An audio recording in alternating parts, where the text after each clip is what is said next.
Access to a sufficient volume of clean drinking water is critical to animal health and to enable them to meet their production potential.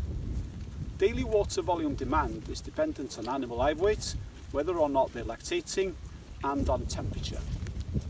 The volume of water livestock need to consume by drinking depends on the dry matter content of the diet. For example, animals fed on hay at 85% dry matter would require more water than animals on 35% dry matter silage. However, when designing a water supply, we need to plan for the maximum possible demand. Water demand is expressed in litres per animal per day. These are the figures we use to calculate water demand for cattle and sheep. Lactating cattle and sheep require 15% of body weight in water daily, while non-lactating cattle and sheep require 12%. In this example, group demand for 100 growing cattle, averaging 300 kilograms, would be 3,600 litres per day. Once we have the total daily requirements for a group of livestock, we can calculate the minimum flow rate needed to meet the group requirements. This is measured in litres of water per minute. The size of the trough has an impact on the required minimum flow rates. If we have a mobile trough on a rotational grazing system with a volume of lower than 150 litres, we need to spread the daily demand over 6 hours to ensure that the trough remains full.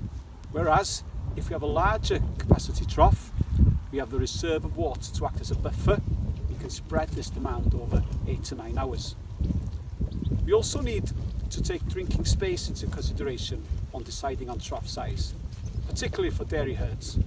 As a rule of thumb, 10% of the herd needs to be able to drink at once, allocating 450mm trough circumference per head.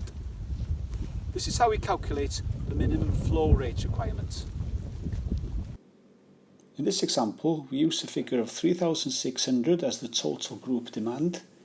We divide this by the consumption period in hours, which is 6 hours for a mobile trough, and divide again by the number of minutes in an hour. This gives us the minimum flow rate requirement of 10 litres per minute. Once we know the flow rates required for a group of livestock, we can assess if we've got a sufficient supply, simply by measuring the volume of water running to a trough in a minute.